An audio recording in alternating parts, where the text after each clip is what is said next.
සුවයි හදවත අපේ YouTube නාලිකාවට. අද අපි සූදානම් වන්නේ අපේ සිංහලයේ අතීත කතාවක් පිළිබඳව ඔයාලගේ දැනුම් පොතට යමක් එකතු කරන්න. ඉතින් මම අද බලාපොරොත්තු වෙනවා අපේ රට එක්සේසත් කරපු දුටුගැමුණු රජතුමාගේ දසමහා යෝධයන් අතරින් එක්කෙනෙක් වුණු ගෝඨයිම්බර යෝධයා පිළිබඳව කතා පුවත ඔයාලට ගෙනෙන්න. එතකොට ඔයාලට දැනුම ලබා ගන්න පුළුවන් වගේම අපේ සිංහල ඉතිහාසය පිළිබඳව දැනගෙන අභිමානයක් ඇති කරගන්නත් හැකියාව ලැබෙනවා. ඉතින් පුතේ මේ කාවන්තිස්ස රාජ සමයේ ලංකාවේ ගිරි කියලා ජනපදයක් තිබුණා. මෙන්න මේ ජනපදයේ තමයි මේ ගෝඨයිම්බර යෝධයා වාසය කළේ. එතකොට මේ ගෝඨයිම්බර කියන්නේ දසමහා යෝධෙක් වගේම කියන්නේ දුටුගැමුණු රජතුමාට යුද්ධය දිනන්න සහාය වෙච්ච යෝධයෙක් වගේම පසුකාලීනව පැවිදි දිවියටපත් වෙලා රහත් භාවය ලබාගත් භික්ෂුන් වහන්සේ නමක්. එතකොට පුතේ අද අපි කතා කරමු මේ ගෝඨයිම්බර යෝධයා පිළිබඳව කතා වස්තුව. එතකොට මේ කාවන්තිස්ස රාජ සමයේ ලංකාවේ ගිරි කියන ජනපදයේ නිසල්පද්‍ය කියලා ගම්මානයක් තිබුණා. මෙන්න මේ ගම්මානයේ හිටියා මහානාග කියලා පුද්ගලයෙක්. එතකොට මේ මහානාග කියන පුද්ගලයාට පුතේ පිරිමි දරුවන් 7 දෙනෙක් සිටියා. එතකොට මේ පිරිමි දරුවන්ගෙන් පවුලේ බාලයා බඩපිස්ස තමයි අබය කියලා කියන්නේ. එතකොට මේ අබය අනික ඒ කියන්නේ එයාගේ සහෝදරයන්ට වැඩිය පෙනුමෙන් ටිකක් වෙනස් මිටි. ඉතින් මේ නිතරම මේ අයියාලගේ සමච්චලයටත් මේ හින්දා මෙයා ලක් වුණා. ඉතින් දැන් ඔන්න වැඩිමහල් වියටපත් වුණාට පස්සේ මේ සහෝදරයෝ ටික දැන් ඔන්න මේ අයියාලා 6 දෙනා ගෝවියෝ බවට පත් වුණා. ඒ කියන්නේ මෙයාලා ගොවිතැන් කටයුතු සිද්ධ කරා. ඒ වුණාට මේ අබය කියන පවුලේ බාලයාගේ විනෝදාංශය උනේ නිතරම නිදිය ගන්න එක. එයා මොකද කරේ? කොයි වෙලාවෙ බැලුවත් නිදිය ගත්තා. ඉතින් දැන් අයියලා ගිහිල්ලා හේන් වලට ගිහිල්ලා වැඩ කටයුතු කරලා හවසට ගෙදර එනකනොත් මේ අබය කියන මේ බාල මල්ලි නිදියගෙන තමයි හිටියේ. දැන් ඉතින් ඔන්න දවසක් මේ අයියලා ටික කතා වුණා. මෙහෙමනම් හරියන්නේ නැහැ. මල්ලි හැමදාම ගෙදරට වෙලා නිදාගෙන ඉන්නවා. අපි මල්ලිට කොටසක් ඉතුරු කරන්න ඕනි කියලා. ඉතින් මෙයාලගේ මේ මහානාග කියන වියෝවෘද්ධ තාත්තා දවසක් කිව්වා අපි උඳු හේනක් වගා කරමු කියලා. ඊට පස්සේ දැන් ඔන්න මේ උඳු හේන හදන්න මෙයාලා ලොකු කැලෑ ප්‍රදේශයක් එලිපෙහෙලි කරන්න ගියා. ඉතින් මේ ගියාට පස්සේ මෙයාලා දින ගණනාවක් මහන්සි වෙලා මේ කැලෑව එලි කරලා දැන් ඔන්න අර කතා කරගත්තු විදිහට මල්ලිට කොටසක් ඉතුරු කරා. මල්ලිට කොටසක් ඉතුරු කරලා ගෙදර ආවා. ගෙදර ඇවිත් මල්ලිට කිව්වා මල්ලි ඔන්න ඔයාගේ කොටස ඉතුරුයි ගිහිල්ලා සුද්ධ කරන්න කියලා. දැන් ඉතින් මොකද්ද කරේ? මේ අබය හා කියලා දැන් ගියා. ගිහිල්ලා පුතේ මේ අබය එක මොහොතකින් තනකොළ ගස් උදුරන්නා වගේ අර තිබ්බ මහා විශාල රූස්ස ගස් උදුරලා හකට දැම්මා. දාලා මුළු මොහොතක් යනකොට මුළු එයාට තිබ්බ භූමි ප්‍රදේශය මෙයා එලිපෙහෙලි කරලා ඉවර කරා. ඒ ඉවර කරලා මේ හේන වටේට වැටකුත් ගහලා ඔන්න ගෙදර ආවා. දැන් මල්ලි මොහොතකින් ගෙදර ආව එක ගැන අයියලා හිතුවා මේ මල්ලි වැඩ කරන්නේ නැතුව ආවා කියලා. ඊට පස්සේ මේ අබේ කිව්වා ඔන්න මගේ කොටස මම කරා. මගේ වැඩ ඉවරයි කියලා. දැන් මේක පිළිගත්තේ නෑ අයියලා. මොකද කරේ? යමු බලන්න කියලා. ඔන්න දැන් ගිහින් බැලුවාම කතාව ඇත්ත. දැන් ඔන්න අබය මුළු එයාට තිබිච්ච භූමි ප්‍රමාණයම සුද්ධ පවිත්‍ර කරලා ඉඩම වටේ වැටකුත් ගහලයි තිබුණේ. දැන් ඔන්න මේක දැකපු අයියලාට ඇස් අදහ ගන්න බැරි වුණා. ඉතින් එයාලා හිතුවා මේ අපේ මල්ලි අබය සාමාන්‍ය පුද්ගලයෙක් නෙමෙයි යෝධ බල යෝධ ශක්තිය තියෙන අසාමාන්‍ය පුද්ගලයෙක් කියලා. ඉතින් දැන් මේ විදිහට පුතේ මේ අබයගේ මේ අසාමාන්‍ය ශක්තිය යෝධ ශක්තිය පිළිබඳව ගම පුරා රට පුරා පැතුරුණා. ඉතින් දැන් ඔන්න කාවන්තිස්ස රජතුමා මේ වෙනකොට මොකද කරේ? ඒ යුද්ධය සඳහා සේනාව සංවිධානය කරමින් තමයි හිටියේ. ඒ කියන්නේ අපේ රටෙන් කොටසක් අල්ලගෙන තිබුණා එලාර කියලා ද්‍රවිඩ රජ කෙනෙක්.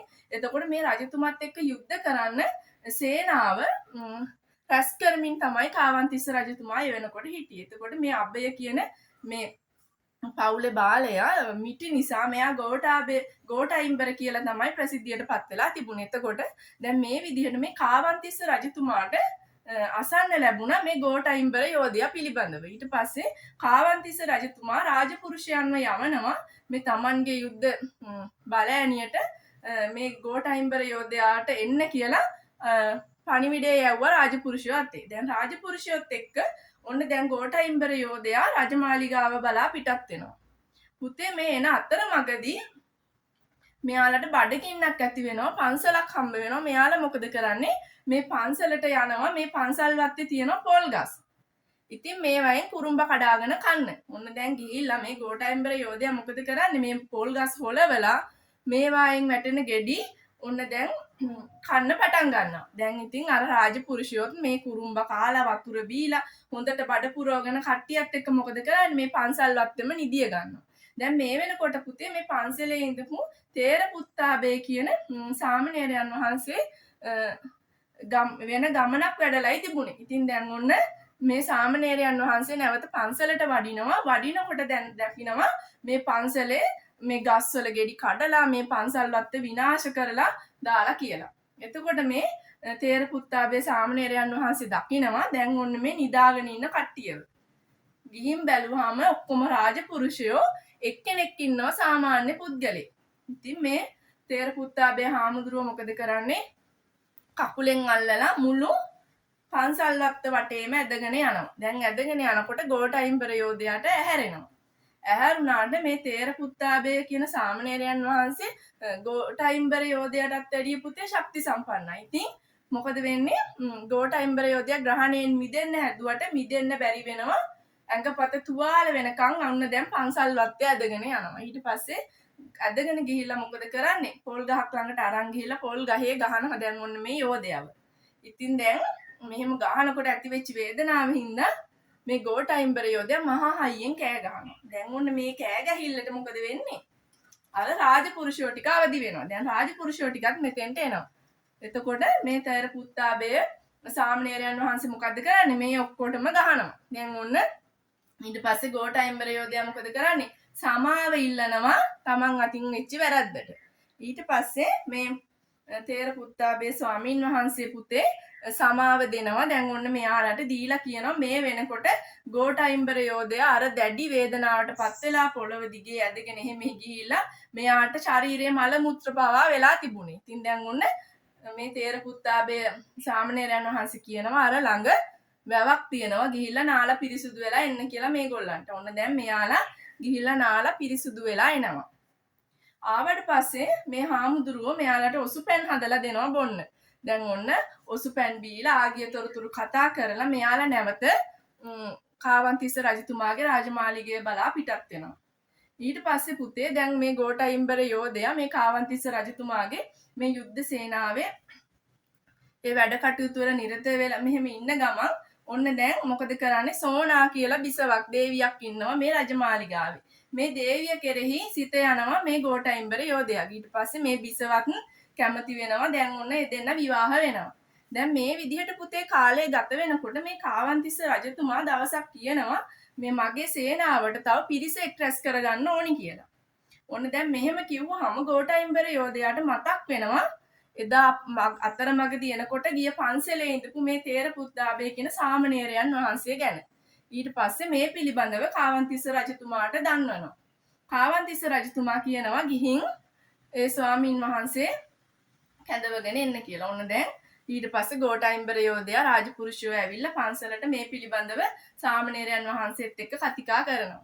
ඊපස්සේ තමන්ගේ රට බේරගන්න යුද්ධ කරන්න මහානදම අතෑරලා යුද්ධයට පැමිණිලා නැවතත් යුද්ධය අවසන් කළාට පස්සේ නැවත පැවිදි ජීවිතය ගත කරන්න බලාපොරොත්තු වෙන මේ තේර පුත්තාබේ සාමණේරයන් වහන්සේ ඔන්න දැන් ගෝඨයිම්බර යෝධයා සමග පැමිණි පිරිසත් එක්ක කාවන්තිස්ස රජතුමාගේ මාලිගාවට යනවා.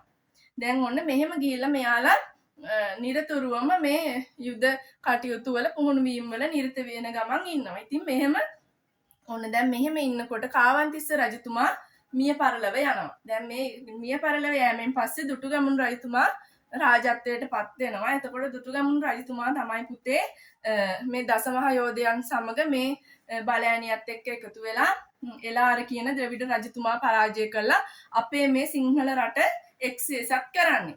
ඉතින් දුටුගැමුණු රජතුමා ලොකු උත්සවයක් සංවිධානය කරලා මේ ජය සමරනවා. දසමහා යෝධයන්ට ගොඩාක් වරප්‍රසාද දීමනා ඊට පස්සේ ආහාර පාන හැම දෙයකින්ම සංග්‍රහ කරනවා. දැන් දවස් ගණනාවක් මේ විදිහට මේ ජයපැන් බීලා මෙයාලා ඊට පස්සේ මේ යෝධයන්ටත් වරප්‍රසාද දීමනා ලබා දෙනවා. ඊට පස්සේ දැන් ඔන්න ගෝඨයිම්බර යෝධයා මොකද කරන්නේ? මේ ලැබුණු වරප්‍රසාද දීමනා වලින් තමන්ගේ නිවස සදන්න පටන් ගන්නවා. දැන් ඔන්න මේ විදිහට මේ නිවස හදලා ඊට පස්සේ ගෙට ගෙවදීමේ උත්සවයක් සංවිධානය කරනවා මේ ගෝඨයිම්බර යෝධයා. ඉතින් පුතේ මේ ගෙට ගෙවදීමේ උත්සවයක් සංවිධානය කරලා දන්න කියන අඳුනන සෑම දෙනාටම පාහේ දැන් ඔන්න මේ උත්සවයට ආරාධනා කරනවා. දැන් උත්සවයට ආරාධනා කරලා ඔන්න දැන් උත්සවය පැවැත්වෙන අවස්ථාවේ මේ ගෝඨයිම්බර යෝධයා මත්පැන් පානය කරලා ගොඩක් මත් වෙලා තමයි ඉන්නේ.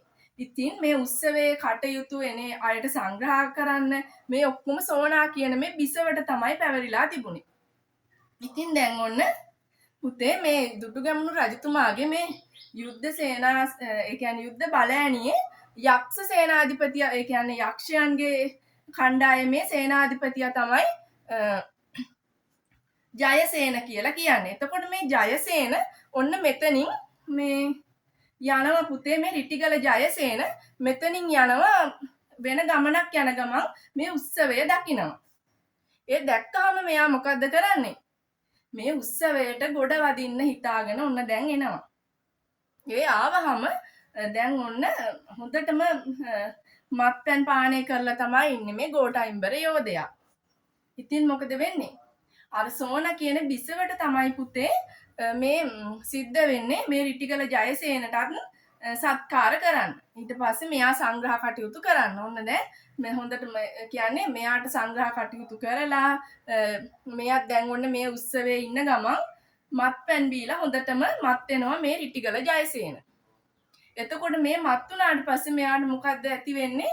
මෙයාට මේ සෝනා කියන මේ ගෝඨයිම්බර යෝධයාගේ බිරිඳ කෙරෙහි ආශාවක් ඇති වෙනවා. එයා මොකද කරන්නේ? වැළඳ ගන්නවා මේ සෝනා කියන දේවියව. දැන් මේක දැකලා පුතේ ගෝඨයිම්බර යෝධයාට ගොඩාක් තරහ යනවා. ඊට පස්සේ මොකද කරන්නේ? මේ අවස්ථාවේදීම අර ඉන්න සියලු පිරිස ඉදිරියේ ඔන්න රිටිගල ජයසේනට බැන වදිනවා. වහාම මේ උත්සවයෙන් යන්න මගේ ගෙදරින් වහාම එළියට යන්න කියලා බැන වදිනවා.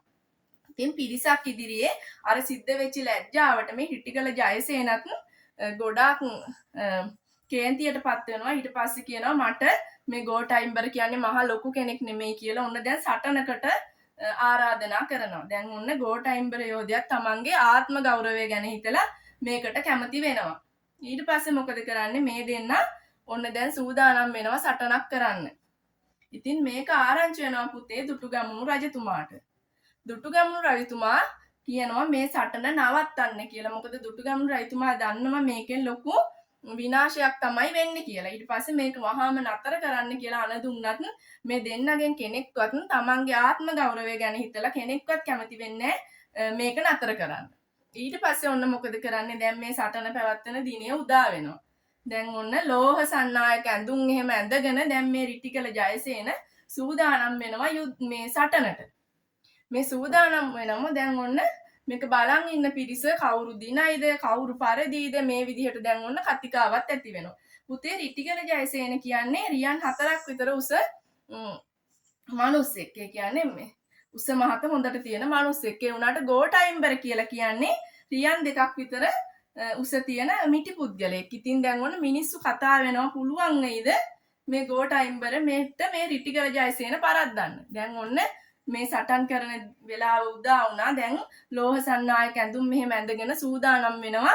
දැන් ඔන්න මේ සටනට. දැන් ගෝඨයිම්බර යෝධයා මොකද කියන්නේ? මට කඩුවක් ඕනි නැහැ මේ රිටිගල ජයසේනගේ හිස වෙන් කරන්න කියලා. මොකද කරන්නේ? උඩ පැනලා තමන්ගේ පාදයෙන් පහරක් එල්ල කරනවා මේ රිටිගල ජයසේනගේ නිකටට. එතකොට වහාම පුතේ මොකද වෙන්නේ? මේ හිසෙන් කඳ වෙන් වෙලා හිස වීසි වෙනවා. එතකොට ඒ වීසි වුණාම මේ රිටිගල ජයසේන පුතේ දේවත් ඇදහැව්ව සෙනසුරු දෙවියෝ. එතකොට මේ සෙනසුරු දෙවියන්ව ඇදහැව්වා ගොඩාක් විශ්වාසයෙන්. ඉතින් මේ අවස්ථාවේ සෙනසුරු දෙවියන්ට මේ සිද්ධ වෙන දේ පිළිබඳව දැනিলা සෙනසුරු දෙවියෝ වහාම එතනට පැමිණෙනවා. ඒ පැමිණිලා දැන් ඔන්න හිස හොයනවා මේ රිටිගල ජයසේනගේ කඳට සවි කරන්න. ඉතින් හම්බ වෙන්නේ නැහැ පුතේ මේ හිස හෙව්වට හම්බ වෙන්නේ නැහැ. ඊට පස්සේ මොකද වෙන්නේ? කලබලයට මේ සෙනසුරු දෙවියෝ දැන් ඔන්න හිස හොයාගෙන ඇවිදිනකොට වලහෙක් තමයි දකින්නේ. මේ වලහෙගේ හිස ගනල්ලා ඔන්න දැන් සවි කරනවා මේ රිටිකල ජයසේනට. අර සෙනසුරු දෙවියෝ කියන්නේ සෑම වැඩක්ම නිවැරදිව කරන කෙනෙක්. නමුත් ඒ මොහොතේ තිබ්බ කලබලකාරී ස්වභාවයෙන් හින්දා ඒ හිස සවි කරන්නෙත් පුතේ අනික් පැත්තට. ඉතින් ඔන්න ඔය විදිහට තමයි මහාසෝන කියන යක්ෂයා උපත ලබන්නේ. රිටිගල ජයසේන තමයි මහාසෝන යක්ෂයා විදිහට ඊට පස්සේ පවතින්නේ. ඔන්න දැන් මේ විදිහට තමයි පුතේ මේ ගෝඨයිම්බර යෝධයා රිටිගල ජයසේනව පරාද කළේ. ඔන්න දැන් රිටිගල ජය කියන්නේ මහාසෝනගේ බෙල්ල ගැලවෙන්න ගැහුවේ. ඔන්න දැන් මෙන්න මේ සිද්ධියෙන් පස්සේ ගොඩාක් සතුටටපත් වෙනවා මේ ගෝඨයිම්බර යෝධයා. ගොඩක් සතුටටපත් වෙලා මොකද කරන්නේ? දින ගණනාවක් දැන් ඔන්න උත්සවය තමන් මේ දිනපු සතුට සමරනවා. ඒ සමරලා ඒ දින කීපයේම මත්පැන් පානය කරලා හොඳටම මත් වෙලා ඉන්නේ. තමන් මේ දිනපු ආරංචිය කියන්නේ යනවා දුටුගැමුණු රජතුමා හම්බ වෙන්න යන්න ඕනි කියලා. දැන් ඔන්න මේ ආරංචිය දුටුගැමුණු රජතුමාට දැනගන්න හම්බ වෙනවා. දුටුගැමුණු රජතුමා අර සිහි මද ගතියෙන් මත්පැන් පානය කරලා ඉන්න හින්දා අවස්ථාව දෙන්නේ ඒ වෙලාවේ ගෝඨයිම්බර යෝධයාට තමන්ව හම්බ වෙන්න. ඉතින් මේක පිළිබඳව ගොඩාක් කලකිරීමට පත් වෙනවා මේ ගෝඨයිම්බර යෝධයා. ඊට පස්සේ එයාට හැම දෙයක් ගැනම කලකිරීමක් ඇති වෙනවා. එයා මොකද කරන්නේ? බුදු සසුනේ පුතේ පැවිදි වෙනවා. පැවිදි වෙලා මෙලොවදීම රහත්භාවය ලබාගත් භික්ෂුන් වහන්සේ නමක් බවට පත් වෙනවා මේ ගෝඨයිම්බර යෝධයා. ඉතින් පුතේ මම හිතනවා අද මම ගෙනාපු කතාව ඔයාලට ඉතා රසවත් වෙන්න ඇති. ඒ වගේම අපි සිංහලයෝ විදිහට අපේ අතීතය පිළිබඳ මේ වගේ අපේ අතීතයේ තියෙන අපේ අභිමානවත් කතන්දර මේවා පිළිබඳව අපි ඉගෙන ගන්න ඕනි, දැනගන්න ඕනි. අපි ජාතියක් විදිහට අපේ ඉඳපු මුතුන් මිත්තෝ ඒ කරපු දේවල් අපි අනාගතේ හදා ගන්න ඕනි. ඒ ආශ්‍රයෙන් අපි ගොඩක් ලොකු අභිමානයක් තියෙන ජාතියක්. ඉතින් මම හිතනවා මේ මම අදන් අරන් ආව කතාව ඔයාලා රස විඳින්න ඇති. ඒ වගේම ඔයාලගේ හදවතට දෙයක් දැනෙන්න ඇති අපි සිංහල ජාතිය විදිහට. ඉතින් නැවතත් මෙවැනිම වීඩියෝවක් තුලින් හම්බ වෙනකන් ඔයාලා සියලු දෙනාටම සුබ දවසක්.